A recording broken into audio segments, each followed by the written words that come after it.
Muy buenos días, buenas tardes, buenas noches, donde te encuentres. Bienvenido al podcast de El Río Internacional. En este mes de mayo y parte de junio estamos celebrando la mujer. Y nosotros tenemos el gusto de tener muchas mujeres destacadas como Jenny, profesionales, líderes en nuestra comunidad. Hoy tenemos con nosotros la licenciada Jenny Charres Carlos, directora del Centro de Justicia para las Mujeres del Estado de Tlaxcala. Gracias, no quería echarlo mal. Jenny, bueno, ¿por cuántos años nos conocemos?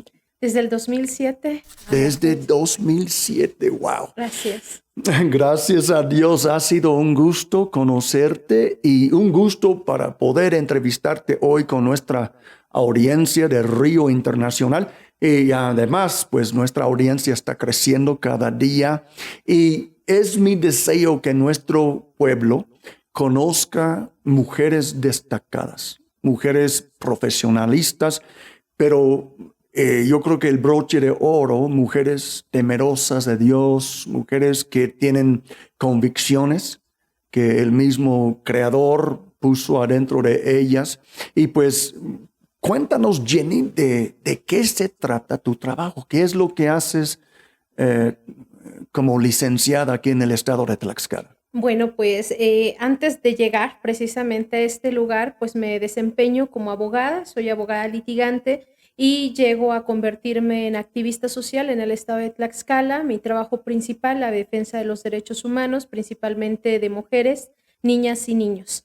En ocasiones también de hombres, pero son más las mujeres que son víctimas de los diversos tipos de violencia. Y bueno, tuve la invitación, porque lo comento, no pertenezco a un partido político. No sabía, no perteneces a ningún partido. No es. Vamos a pasar nada más porque esto me interesa mucho, porque yo me imagino que la mayoría de la gente sí. Uh-huh. ¿Por qué decidiste no pertenecer a ningún partido? Bueno, yo ya había tenido experiencia en los partidos, pero después de un tiempo, cuando empecé a ver que no se avanzaba en el tema de impartición de justicia, la situación que actualmente viven las mujeres en la violencia, determiné que no era mi espacio ya y decidí continuar a través de la sociedad civil, que es a través de la exigencia, pero también de la defensa del derecho. Es decir, que lo que ya está escrito se puede ejecutar con la justicia que está establecida y obviamente también en un terreno en el sentido de, en el temor de Dios, hacerlo con justicia y sin corrupción, que yo creo que ha sido un tema.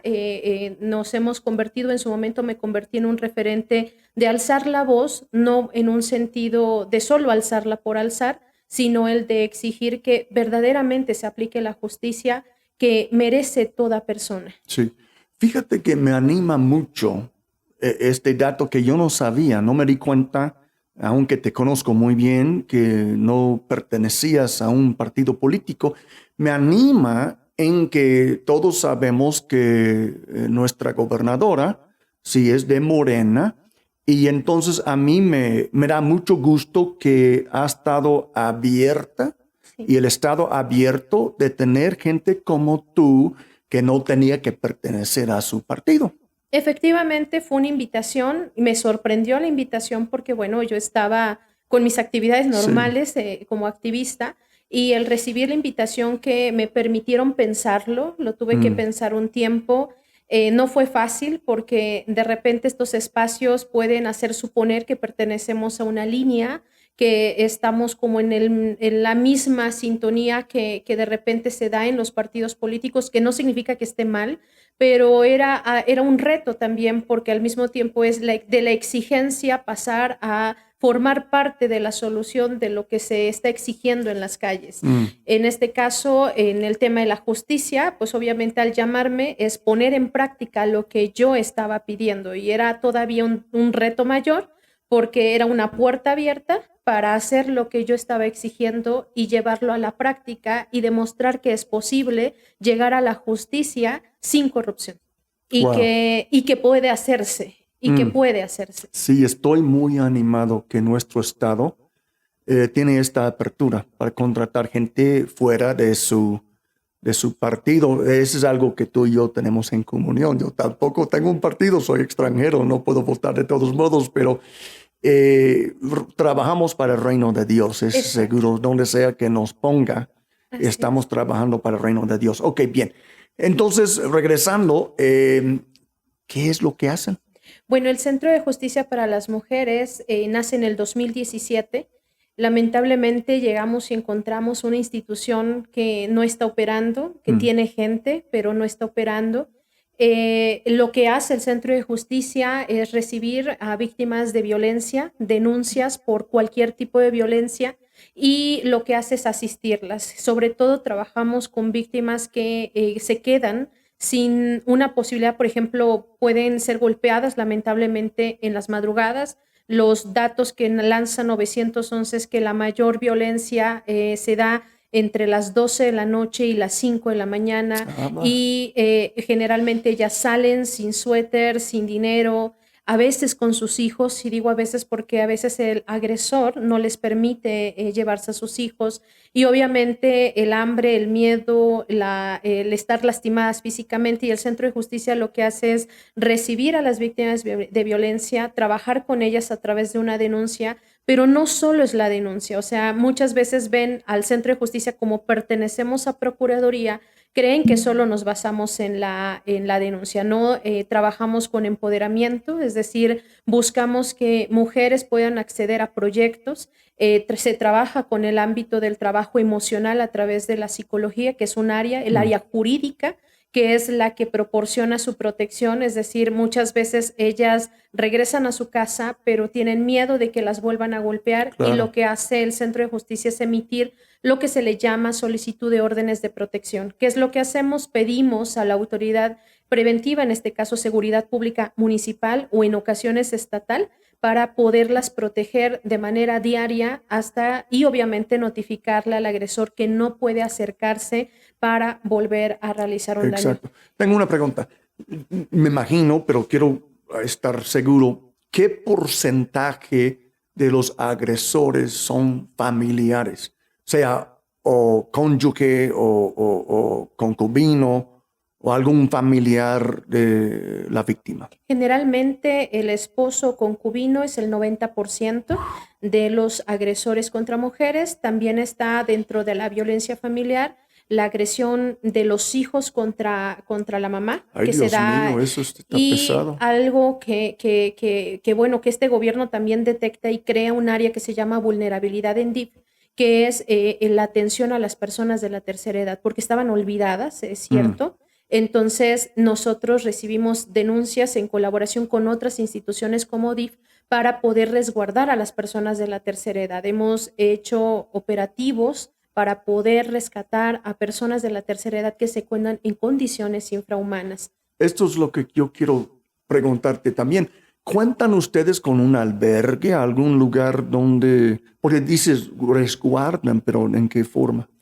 Bueno, dependiendo del análisis que hacen las trabajadoras sociales, Mm, es como un hospital el Centro de Justicia. ok. Llega, pasa con el área de trabajo social hacia un estudio socioeconómico, conocemos absolutamente todo de la usuaria, porque Mm. nosotros ya no la llamamos víctima, le Ah, llamamos usuaria, porque rompemos con la revictimización, es decir, buscamos que ella ya no sea víctima, sino que se convierta en una persona que usa un servicio y que rompe con el ciclo de la violencia. ok, qué Entonces, interesante. esta usuaria lo que accede es a todos sus servicios, que puede ser obviamente, a veces nos toca que llegan en condiciones obviamente no aptas para denunciar, están golpeadas, les duele la cabeza, entonces nuestro protocolo nos ordena que debemos inmediatamente canalizarla a un hospital. A veces a lo mejor ya está atendida por el hospital, pero no ha comido.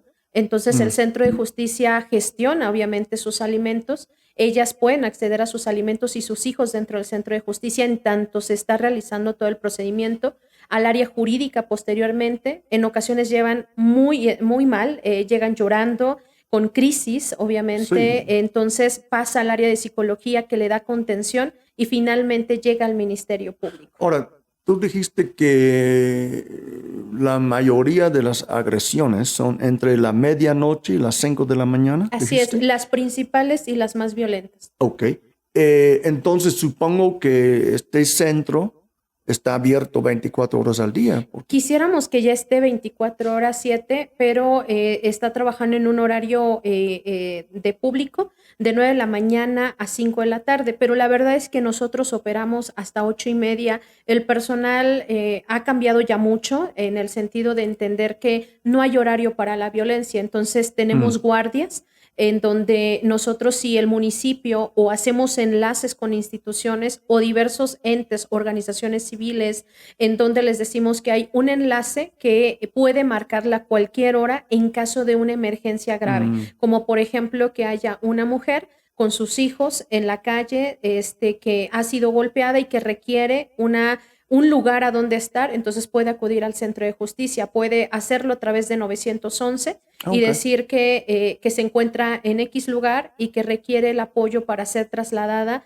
al centro de justicia para las mujeres porque es una víctima de violencia. Muy bien. Ahora, ¿dónde está físicamente tu oficina? Ok, el centro de justicia está en Avenida Politécnico sin número, lo relacionamos más con la calle de la Procuraduría del Estado o el conocido C3, que es el lugar en donde asisten los policías para certificarse y dice en letras grandes Centro de Justicia para las Mujeres. Ok. Estoy seguro que se dice dónde está allá por el periférico, antes de llegar al periférico, exactamente. A la izquierda. Así es, exactamente. Entonces, o pueden llegar a Procuraduría del Estado y ahí preguntar dónde queda el centro de justicia y les van a indicar dónde se encuentra. Ok, muy bien.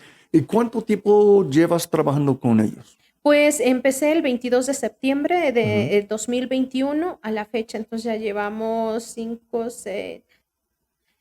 8 meses, ya 8 meses. Ok, muy bien. Entonces yo supongo, vamos a decir que hay una mujer que está golpeada, está en la madrugada, ella marca 911. Así es. Entonces primero se va a tratar con las autoridades, las policías y todo esto. Así ¿Y es. ellos las recomiendan a ustedes o cómo se conectan? Ellos tienen obviamente el enlace con nosotros a través de las guardias y solicitan, generalmente puede ocurrir una cosa, que los lleven directamente a Procuraduría a presentar su denuncia, porque hay veces en que presentan la denuncia pero no requieren refugio, es decir, pueden regresar a casa, pero hay ocasiones en donde dice, ya presentó denuncia pero no tiene a dónde ir. Y no hay, o sí hay alguien que la puede ayudar, pero no va a ser en ese momento, sino al siguiente día.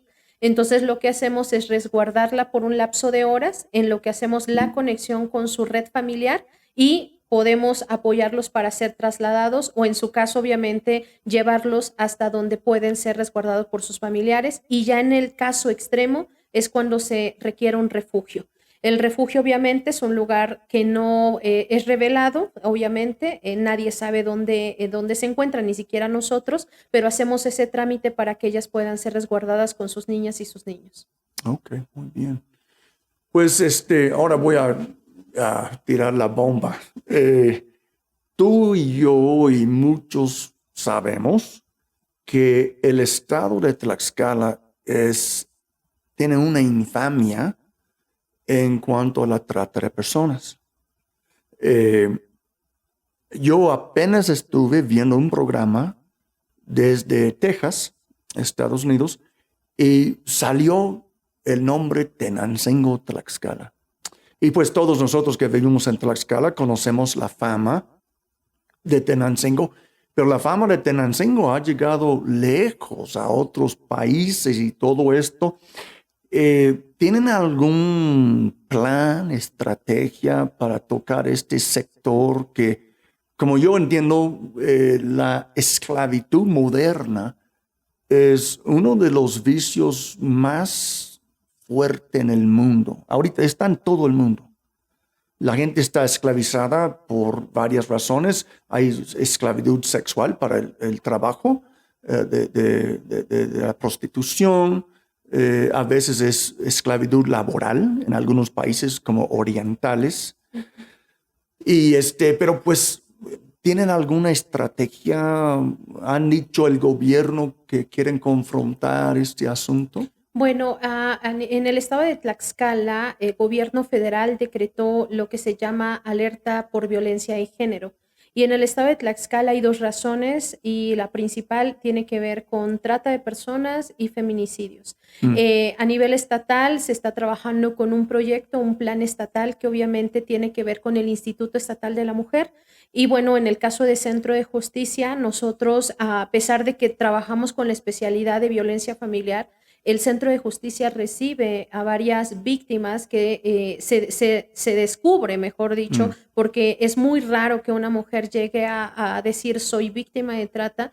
Muchas de ellas llegan pensando que lo que viven es violencia familiar y yo creo que el tema que al menos Centro de Justicia está trabajando es en concientizar a la usuaria de la situación y el peligro en el que se encuentran, porque muchas veces al que denuncia por violencia familiar es su lenón, es el conocido padrote que está abusando de ella y obviamente muchas veces ellas también tienen hijos y a través de los hijos existe la manipulación para poder, pues obviamente tanto manipularlas como obligarlas a encontrarse en este ciclo y pues sobre todo en este delito conocido como la trata. Sí hay una estrategia, pero muchas de esas estrategias no pueden revelarse también por un tema de seguridad. Claro. Entonces, por ejemplo, nosotros trabajamos con seguridad pública municipal y muchas veces ellos llevan a las usuarias que tienen una situación que posiblemente se encuentran al ser víctimas de trata de personas y tienen que ser resguardadas. Por eso es que trabajamos directo con las policías municipales, porque son los primeros respondientes. Casi siempre cualquier víctima que requiere un auxilio, antes de llegar a cualquier dependencia, toca primero a seguridad pública municipal. Claro. Entonces, nuestra estrategia primero es resguardar, es decir, que ellas encuentren la seguridad de que pueden ser escoltadas hasta un lugar seguro. Centro de Justicia es un lugar seguro, Claro. ingresan y aparte hay una protección amplia en el lugar, tanto de seguridad obviamente como en las instalaciones. Nadie puede ingresar al Centro de Justicia solo porque sí. Es decir, esa es la ventaja del centro, que en cuanto llegan, sea el agresor que sea, no puede ingresar a las instalaciones a donde se encuentren ellas. Ok, excelente. Y pues yo creo que todos entendemos y debemos entender que cuando tocamos el punto de la prostitución, no es que cada prostituta que alguien vea o prostituto que alguien vea está siendo obligado, pero es innegable de que muchos sí están siendo obligados o, como tú dijiste, tienen los hijos como palanca que están utilizando para obligar a la mujer. Es toda una red horrible de cómo entrapan o enredan. Enganchan. Ajá, Así es. a las mujeres. Gracias a Dios, y tú y yo sabemos que es el sur del estado de Tlaxcala que está tan plagado con esto. Y gracias a Dios, a pesar de toda la mala fama que sabemos, hay buenas cosas también que están pasando. Nosotros tenemos un sucursal de Río Internacional en la ciudad de San Luis de Locholco, y que está pegadito allá a Tenancingo, que también es muy conocido por lo mismo, tiene la infamia de trata de personas. Y he escuchado hermosos testimonios de personas que han salido de este estilo de vida, que Dios ha cambiado sus vidas. Y entonces es muy bonito ver que pues tanto el gobierno puede trabajar a su lado, lo que puede hacer, y el pueblo de Dios puede trabajar a su lado, lo que nosotros podemos hacer, y esperamos que entre los dos vayamos a poder ayudar a la gente. Así es. Sí, efectivamente, pues el tema de la trata es un tema todavía no, hay mucha información, pero todavía no está socializada, como el tema de el pensarse, por ejemplo, la trata en Tlaxcala o al menos en esta zona es diferente, por ejemplo, a la mafia rusa, ¿no? Por ejemplo, allá llegan, golpean, se hace lo que ven en las películas, pero la característica del tratante en estas zonas como Tlaxcala es que son emocionales, crean lazos, es decir, por eso muchas de ellas tienen normalizado el que ellos las engancharon y creen estar con una pareja, pero cuando se hace un estudio más profundo descubren que ellas se encuentran en un vicio o en un enganche en donde las utilizaron, las manipularon y me acuerdo mucho de algunas cosas, por ejemplo, de una mujer que fue rescatada de la trata y ella había tomado su tratamiento psicológico, ya incluso iba a salir al mes y ella hace una pregunta, yo ya entendí que soy víctima de trata. Pero ahora, ¿cómo hago para no estar enamorada de él? Ay, Dios mío. Y ella preguntó eso y entonces le preguntó la persona que le daba este tratamiento, que iba con ellas, y le decía, ¿qué es lo que más cuando lo ves, qué es lo que más recuerdas? ¿Qué es lo que te hace sentir con él? ¿Qué es lo que más te gusta que él hace? Y ella dijo, que me abrace. Entonces él la remonta a su pasado y le dice, cuando eras niña me dijiste que algo te ocurrió y ella dijo, sí, fui abusada sexualmente. ¿Qué hiciste después del abuso? Dijo, yo me bañé y fui a la cama y le pedí a mi madre que me abrazara. Y le dijo, ¿qué es lo que más te gusta que haga tu tratante? Y dijo, que me abrace. Y dijo, no estás abrazando a un tratante, estás recordando a tu mamá, que era el lugar más seguro para ti. Lo que ha hecho él es que él conocía esta información que tú tenías y él ha jugado con tus sentimientos, creando lazos que te unen a él, porque él sabe que lo que más tú recuerdas para estar con él no es él, es realmente tu madre. Entonces, cuando uno estudia más profundamente, se da cuenta que en Tlaxcala se viven situaciones que tienen que ver mucho con la emoción, mucho con la manipulación psicológica, emotiva, y por eso el tema de los niños. Entonces, hay mucho que hacer, como bien lo menciona, no puede hacerlo todo solo, no solamente puede participar de la erradicación de la trata del gobierno, tenemos que participar todos tenemos un compromiso y claro que la iglesia tiene un trabajo muy importante en este tema. Lo que dijiste me hizo pensar mucho en Ríos de Limpieza. Ese es un curso que damos en el Río Internacional y que se da en todo el mundo. Y tenemos un tema que tocamos, ataduras del alma. Y es precisamente la herramienta satánica que estos padrotes están utilizando. Cuando amarran a las emociones de la chica a uno de ellos y ella sigue sirviendo, ¿sí? Porque está conectada emocionalmente con él. Nosotros sabemos que Dios puede romper estas ataduras del alma, no son sanas, este tipo no es sana, por supuesto. Me hizo pensar también en lo que dijo el apóstol Pablo en la Escritura. Él dijo, nosotros no somos ignorantes de las artimañas de Satanás.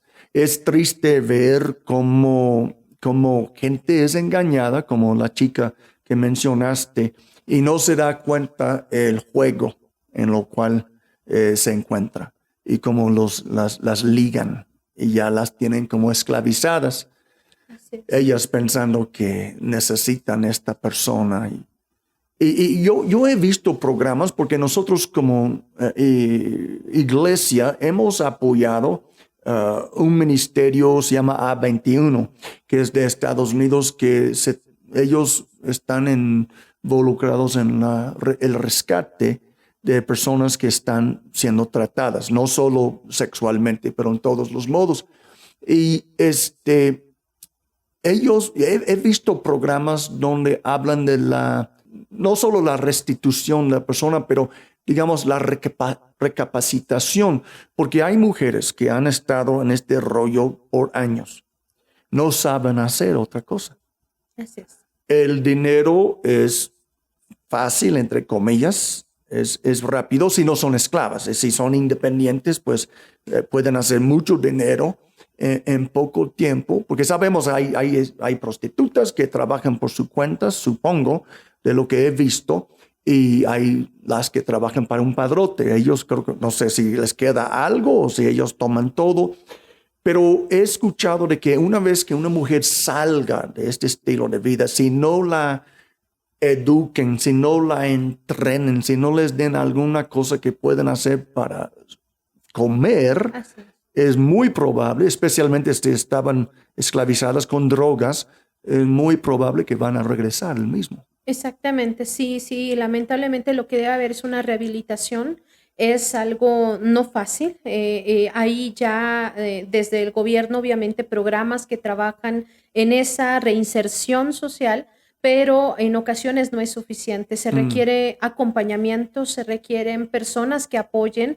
Muchas veces, sobre todo en el estigma que ellas, si alguien llega a enterarse de lo que ellas Ah, vivieron, sí, viene un rechazo claro. familiar, llega un rechazo social y entonces ahí es a donde yo creo que muchas veces sí entra a la iglesia porque es cuando el mundo dice que no vales, que eres la prostituta, eres la que estuvo de vida galante y todos los términos que le colocan, cuando ellos lo hacen, Dios dice, tú eres mi hija, tú eres, o Claro. sea, el concepto que viene a las vidas de ellas es totalmente diferente. Pero bueno, como lo decíamos, hay una separación iglesia-estado en el que el Estado hace lo que le toca y yo creo que efectivamente, bueno, es un tema todavía de seguir trabajando y de en algún momento sumar manos o acuerdos para poder trabajar con el combate a la trata de personas. Pero el combate, al menos en este tiempo que he estado trabajando como más cerca, me doy cuenta que ese combate requiere de todos y todas. Si no hay un compromiso, Mm. cuando hay trata, cuando se erradica cuando no hay trato. ¿Qué significa esto? Cuando dejen de consumir el cuerpo de las mujeres. Es decir, cuando lo son, porque hay trata, porque alguien compra. Entonces, Claro.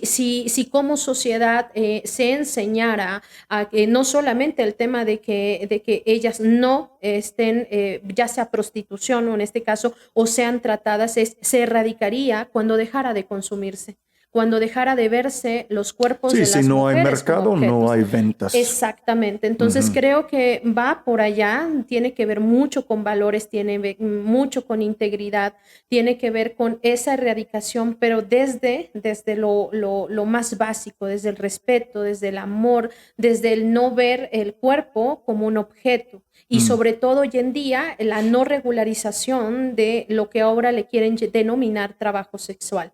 Es decir, entendemos que le quieren denominar trabajo sexual para tratar de garantizar supuestamente derechos, pero hay que decirlo, para garantizar esos derechos, entonces estarían diciendo que el cuerpo del ser humano puede ser vendido. Y cuando se dice eso, entonces ya no va a haber una erradicación, estaríamos legalizando de alguna Mm. manera la trata de personas. Entonces, creo que es un trabajo conjunto de voces de la sociedad, de gobierno, de todos aquellos actores para impedir que los cuerpos de cualquier ser humano, impedir que sean vendidos. Yo creo que todavía estamos en la oportunidad de no permitir que eso pase en nuestra sociedad.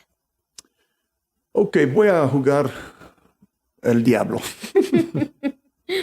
Porque algo que dijiste me hizo pensar, bueno, alguien podría argumentar, ¿a poco que mano de obra no es vender tu cuerpo? Es decir, que si un albañil X, ¿verdad? Alguien que trabaja, yo te presto mi cuerpo para levantar tabiques, para llevar carretillas, para X, ¿verdad? X pesos a la hora. Ujú.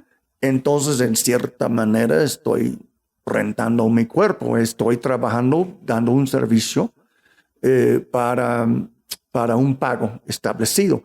Entonces, ¿cómo es diferente del concepto que estás hablando? Porque diría, voy a ver si no me escucho feo, pero no penetra en mi cuerpo. Ujú. Eso yo creo que es el trabajo físico, no penetra mi cuerpo, no lo lastima, no lo usa para una satisfacción sexual, porque es lo principal la trata de personas con fines de explotación sexual. Y Claro. la trata de personas con fines de explotación laboral no permite un salario digno. Esa es la característica de la trata. Es la esclavitud, es el no permitir ir al baño, comer. Y bueno, cuando yo ofrezco un servicio, tengo un derecho, el derecho a comer, a ir al baño, etc. Entonces creo que sí hay una gran diferencia, y la gran diferencia sería la dignidad, el cuidado de, porque aún haciendo un trabajo hay derechos.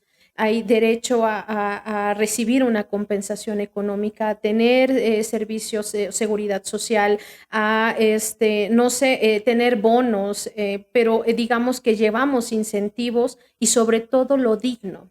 Es decir, no me lastiman, no me latigan por trabajar. Yo creo que esa sería la clave principal, y en la trata con fines de explotación sexual sería eso, y aunque se oiga rudo, es que la trata con fines de explotación sexual lastima el cuerpo de las mujeres, y sobre todo algo es que hablamos de las mujeres, pero no hemos hablado de la trata que incluye niñas y niños. Ay, Dios.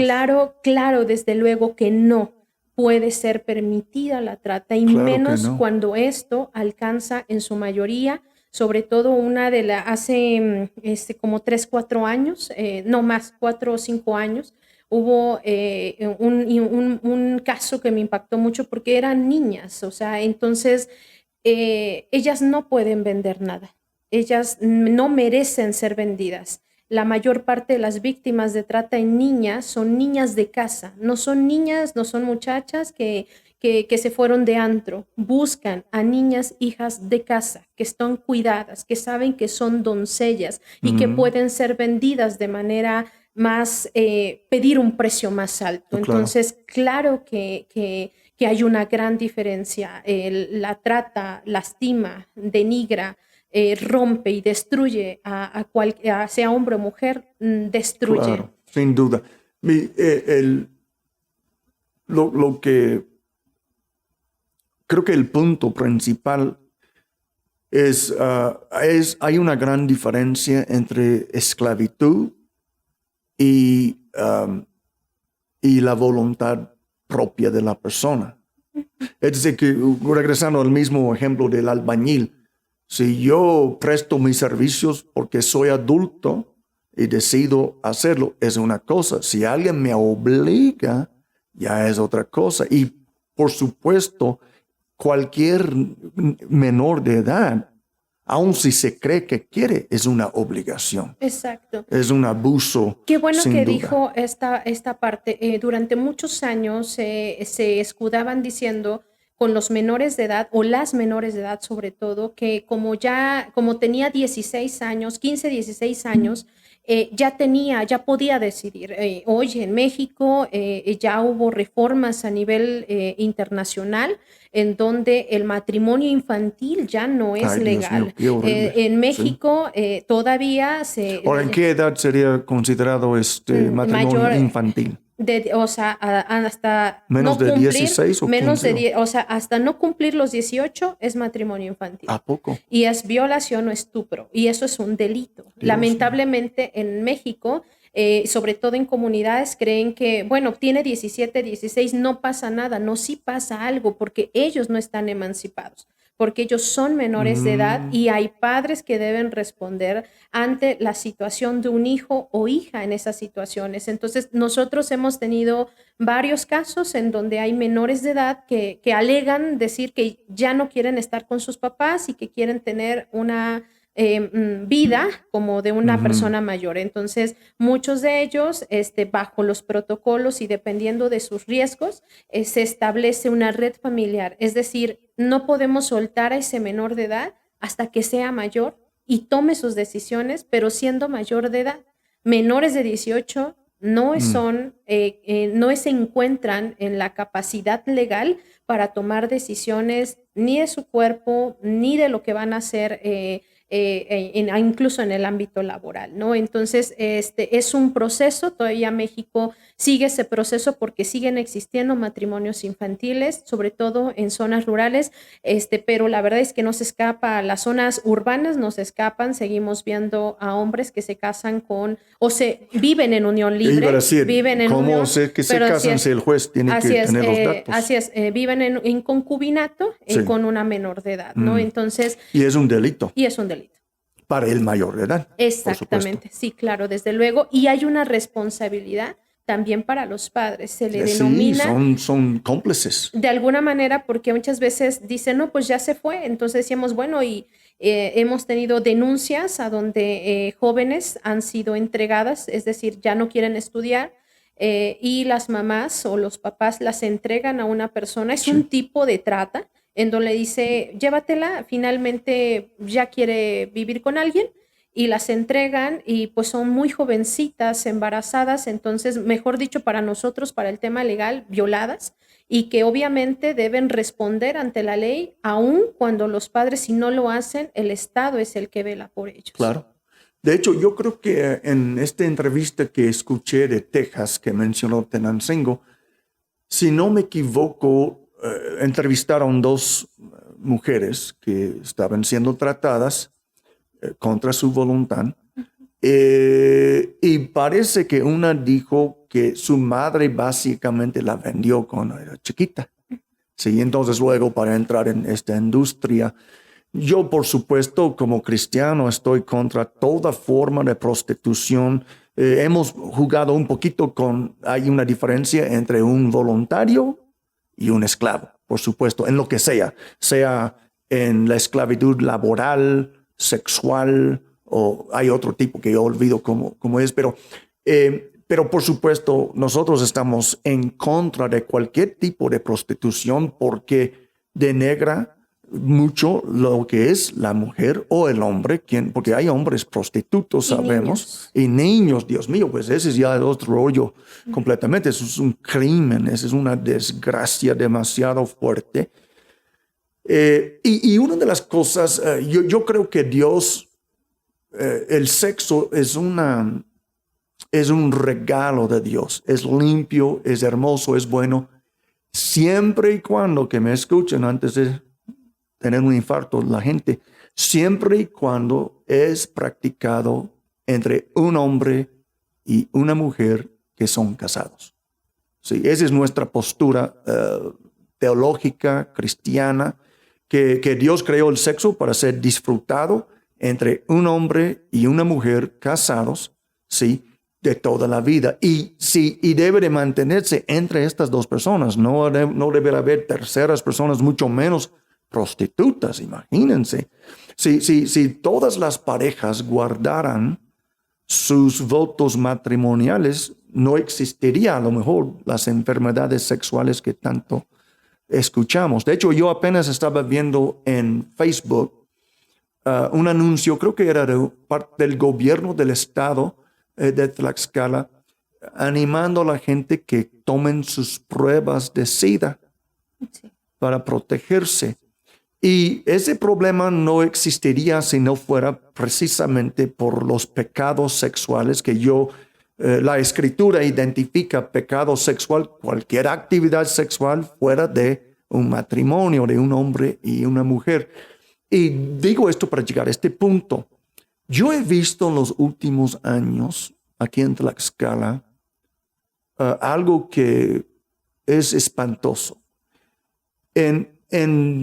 Ponle en una manzana, aquí a la vuelta de donde estamos, tú puedes encontrar 2 o 3 sex shops.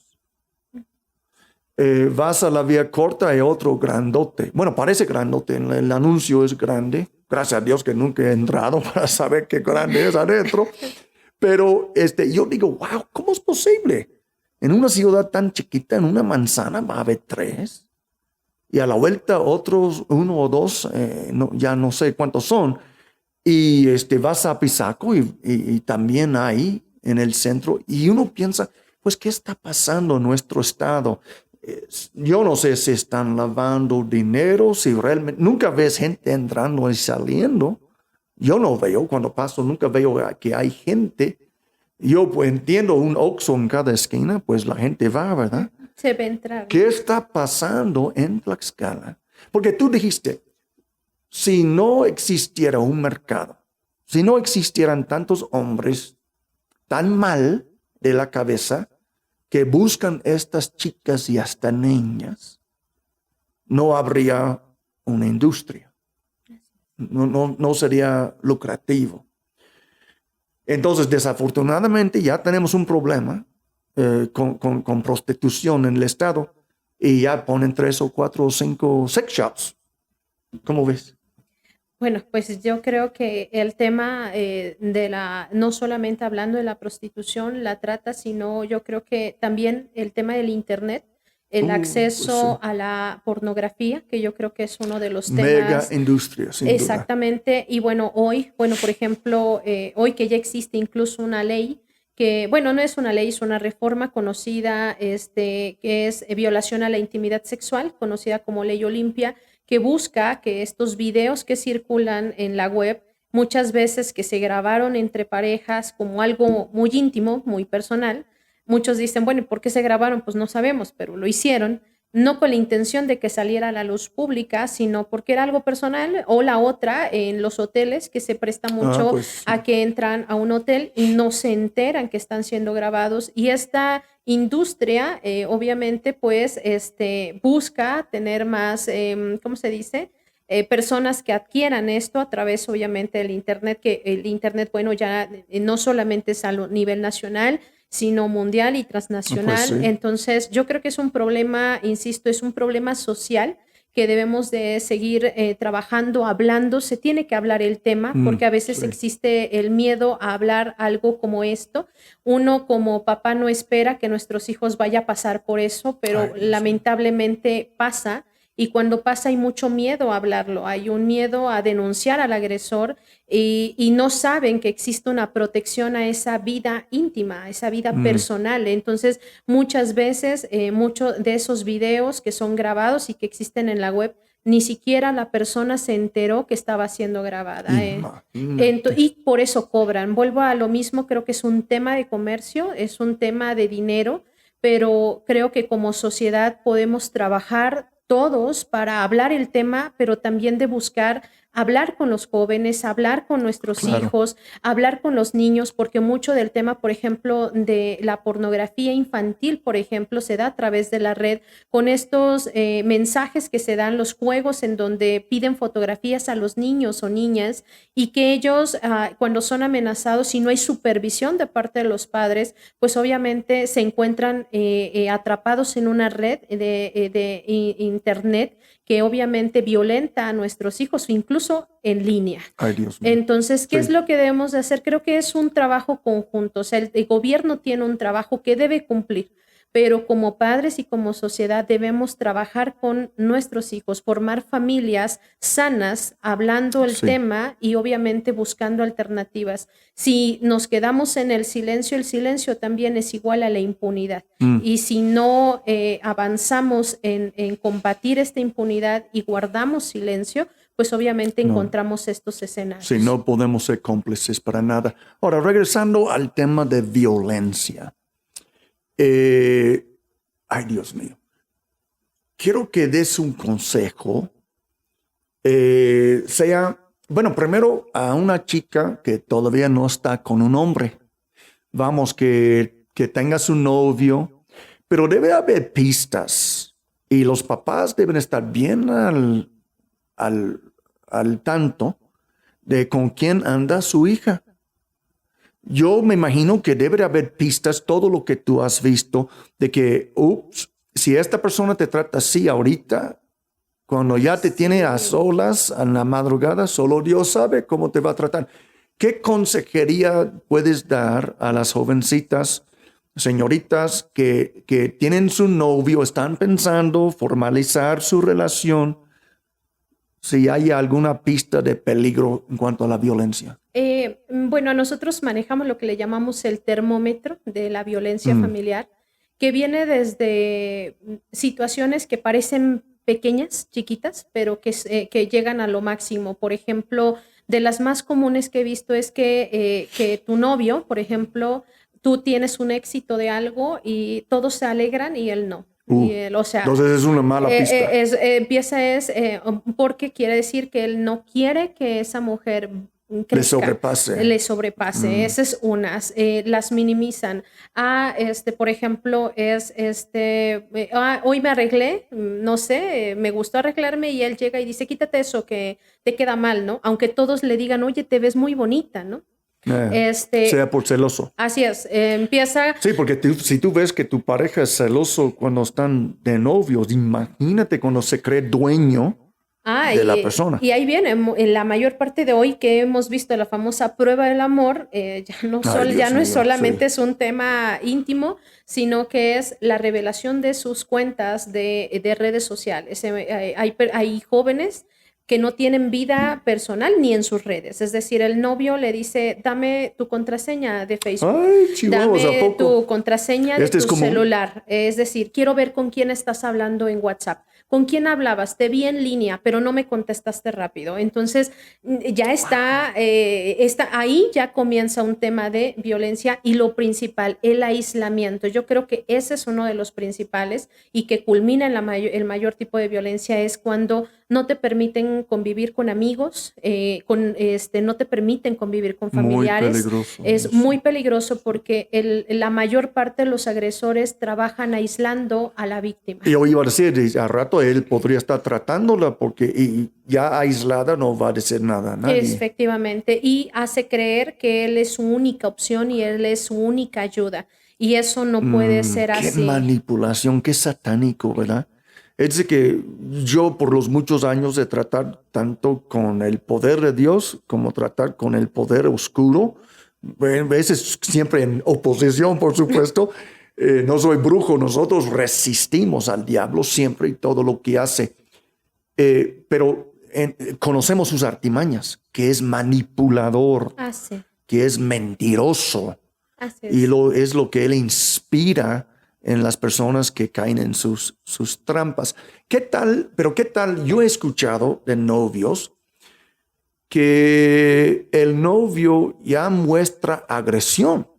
Sí. Es decir, se enoja, pero fuerte, más de lo normal. Es decir, que todos nos molestamos de algo, pero una chica que su novio se enoja, yo creo que es una advertencia, ¿no? Y sí, es una advertencia y una generalmente que se da es que se enoja y como no la puede golpear, golpea a su lado, es decir, golpea la pared, rompe cosas y siempre hemos dicho, o sea, si estuviste a nada de que no, esos objetos realmente eres tú, que él quisiera golpearte a ti, pero no lo está haciendo. Podemos entender que podemos enojarnos, pero una persona que no domina, o sea, Diego, hablando ya en un tema de dominio propio, que actúa de esta manera, nos está dando una alerta roja de mucho cuidado. Muchas veces cuando ya están en este nivel, ya están muy emocionalmente muy ligadas. ¿Qué es lo que debe de hacer? Buscar inmediatamente redes de apoyo. Esa red de apoyo puede ser su mamá, puede ser sus papás, puede ser la iglesia, puede ser un consejero o consejera, pero no debe de quedarse sola. Puede ser ustedes, ¿no? Exactamente, puede ser una institución. Aún si no haya llegado a violencia todavía, alguien podría acercarse con ustedes, digamos que todavía no me ha golpeado, pero temo que me va a golpear porque ustedes les pueden ofrecer los servicios psicológicos que mencionaste. Sí, porque hay veces en que otra de las características es que ya terminaron muchas veces, pero él por alguna artimaña vuelve a regresar. Entonces, hemos llegado al nivel en el Centro de Justicia en el que tenemos que emitir la solicitud de órdenes de protección, en el cual se le notifica. Y realmente la policía ¿qué es la palabra que estoy buscando? ¿Realmente tiene fuerza este orden? Es decir, que si la persona se aparece, obviamente, si realiza un acto de lo que está prohibido en la ley, en ese momento, si lo está realizando y lo agarran en el momento, le decimos nosotros en flagrancia, lo que se hace es que se pone a disposición al Ministerio Público. Inmediatamente digo, quisiéramos tener todo el aparato, por ejemplo, lo que pasa en Estados Unidos, ¿no? Porque hay que reconocer, por ejemplo, en Estados Unidos que tienen la protección permanente, se encuentra una patrulla afuera todo el tiempo cuidándola. En México eso es casi imposible, pero nosotros hemos diseñado coordinación con la seguridad pública y lo que hacemos es alianza, decirle, yo entiendo que no puedes estar todo el tiempo, pero cuando llegue a pasar la necesidad, te pido que me auxilies de manera inmediata. Claro. Y aquí participa no solo el municipio, si el municipio no puede, está la policía estatal que cuenta con una unidad de género que también nos ha apoyado cuando hacemos algún tipo de operativo y pues obviamente la intención es o que tenemos en este momento es de resguardar la seguridad y la integridad de las mujeres, porque insisto, hay veces en que y me ha pasado porque muchos me dicen y he escuchado redes sociales y que comentan, oye, pero es que muchas veces ellas regresan con él. ¿Y qué vamos a hacer? Yo estaba pensando lo mismo. Entonces, sí. La salvas y luego regresa con él. Y yo lo que les he dicho, nuestro trabajo como funcionarios es hacerlo. No importa el número de veces. Tuvimos un caso de una mujer que les decía, él era consumidor de cristal, sobre todo este tema de las drogas.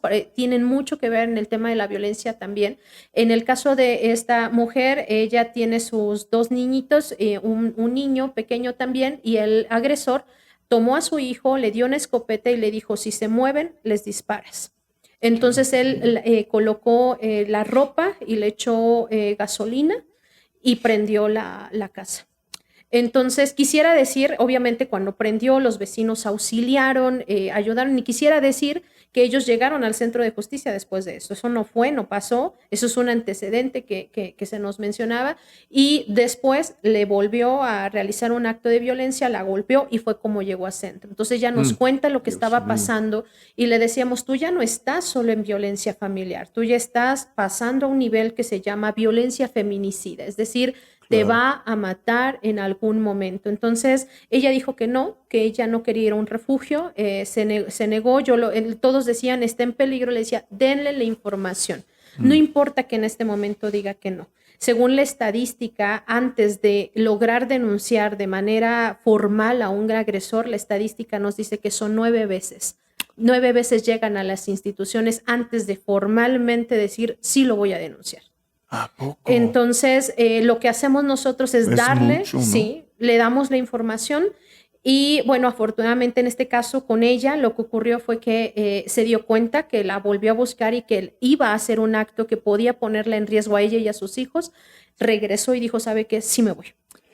Sí, Jenny, yo sé que tú como cristiana me vas a entender, pero uno piensa, ¿por qué una mujer soportaría 9 agresiones antes de realmente hacer algo? Y porque tienen ataduras del alma con esta persona. ¿Por qué regresan al abusador? Porque tienen una atadura del alma. Quiero mencionar a nuestra gente que aquí en el Río Internacional Tlaxcala, como en otras sedes, tenemos una clínica de liberación donde no son psicólogos, pero donde ministramos desde una perspectiva espiritual a la persona para ayudarle a desenredarse de este control que esta otra persona y los demonios que lleva tiene sobre esta persona. Hemos visto a mucha gente ayudada en esta forma, porque aunque a mí me gustó mucho lo que dijiste de que el Estado tiene su rol, la iglesia, si podríamos coordinarnos, trabajar cada quien en su papel, podemos ayudar a la comunidad. Y yo estoy completamente de acuerdo. Yo espero que, no sé si ustedes aceptan voluntarios que trabajan con ustedes o son puros empleados. No, en este momento estamos lanzando un nuevo proyecto. En cuanto lo tengamos, lo daremos a conocer precisamente en voluntariado. Pero aludiendo al tema que lo dice, lamentablemente la violencia familiar, mucha gente cree que es una persona, un hombre, porque pues también puede ocurrir que sea al revés, aunque es mínimo, sí. Un hombre golpea a una mujer y eso creen que es violencia familiar. No es eso violencia familiar únicamente. La violencia familiar es de las que no se hablan y que son las más comunes, la patrimonial y la económica. Son las dos por las cuales ellas regresan. Patrimonial porque donde viven, es decir, yo lo denuncio, yo renuncio a él. Pero ¿a dónde me voy a ir? No tengo casa. La casa que construimos y que incluso a veces hasta la mujer trabajó para esa casa, no está considerada en ese título de propiedad. Yeah. Entonces, el agresor, otra de las características, esto ya en el matrimonio, es que ellos no quieren que las mujeres tengan a su nombre ninguna propiedad, porque de esa manera la controla. El coche, aunque lo haya comprado ella, es de él. O sea, son cosas que parece, son cosas que están visibles, pero no se ven aparentemente. La económica es, ella no trabaja, durante años se ha dedicado a ser ama de casa, y a veces dices que no sé hacer nada. No, la verdad es que muchas veces ellas saben hacer mucho, pero ellos han creado la idea de que no pueden hacer nada. Entonces dicen, si él paga la colegiatura, él paga la renta, él paga la luz, él paga la comida, ¿quién va? Tuvo un asunto hace años en donde me decía, ¿quién va a pagar la colegiatura? Ustedes van a dejar a una familia sin comida. Y yo decía, ay, o sea, en ese momento su necesidad estaba por encima de sus golpes. Entonces, sí. Creo que el tema y el trabajo principal que Centro de Justicia está trabajando es la emancipación de las mujeres. Es decir, que eso no significa que se enemiste con, sino que ellas en todo momento puedan ser libres, por ejemplo, de tener dinero, de manejarlo, de comprar. Muchas veces me ha tocado agresores que ellos dicen, voy a darle dinero, pero en especie, para que no sea que ellos se la vaya a gastar con alguien más, aunque no haya nadie, Dios, ¿no? Entonces, sí. Le llevan el bote de leche, no da los pañales. El punto es que esa mujer no tenga libertad para poder llevar a cabo su vida libre. Entonces, ese tipo de circunstancias, esos tipos de violencia, muchas veces no hay golpes. A mí una vez hay una estadística de Banabim, que es del Banco Nacional de Víctimas, que pertenece a gobierno federal, y dice que la mayor violencia que estamos encontrando en México, en primer lugar se encuentra la psicológica. Y en segundo lugar la física, y así se va desmoronando. Pero cuando hacemos el análisis nos damos cuenta que están combinadas, es decir, a lo mejor no te pega, pero te controla, te manipula. Si te vas, me suicido. Entonces son manipulaciones y como mujeres muchas veces esa manipulación tiene que ver con lo emocional, pero insisto, también con algo que es el tema del dinero, de la propiedad. Claro. Entonces yo creo que el futuro es en trabajar para que puedan entenderse, porque forma parte de una idea de antaño donde las mujeres no deben tener dinero. No sé de dónde salió esa idea, pero algunos... Malísima idea. Pero algunos se escudan aludiendo a la cuestión de la iglesia y no es cierto. O sea, la palabra habla de mujeres trabajando, claro, pero hay quien manipuló, hay quien manipuló y utiliza esto para poder lastimar a las mujeres. Entonces, quiero cerrar con esto. Tenemos 3 factores para ayudar a la mujer. Tenemos la iglesia, tenemos el gobierno y tenemos la mujer. Es decir, que ella es una pieza clave. Ella tiene que querer ser libre, tiene que tomar los riesgos de denunciar.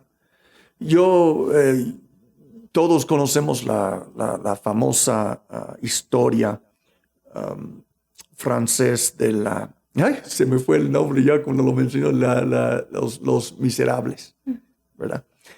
Y cuando uno ve a una mujer que está viendo por sus crías, una madre está a lo mejor dispuesta a extremos para que sus chiquitos coman. Y yo no soy para culparlas o condenarlas, pero para ayudarlas. Simplemente ella en alguna forma a lo mejor tiene que sacudirse como Sansón y despertar y decir, yo puedo tener una mejor vida. Yo no tengo que ser golpeada, manipulada, maltratada.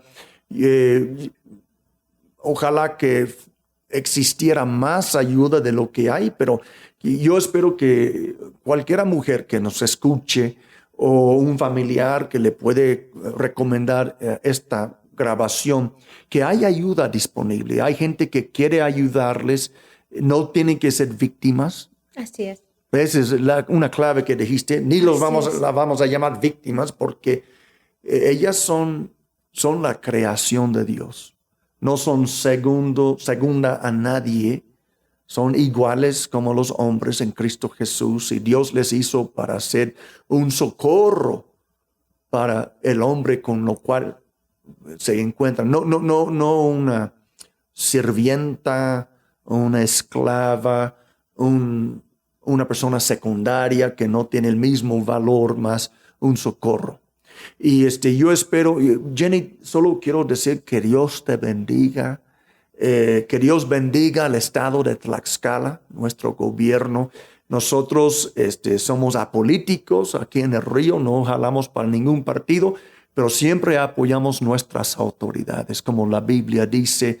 Y a mí me da mucho gusto hoy poder escuchar de lo que tú y los demás que están trabajando contigo están haciendo en nombre del gobierno. Que Dios les dé mucho éxito y cuando tengan su programa para los voluntarios, ya hay que regresar para que sepa nuestra audiencia cómo pueden involucrarse. Muchísimas gracias y pues agradecer este espacio. Yo creo que es muy valioso.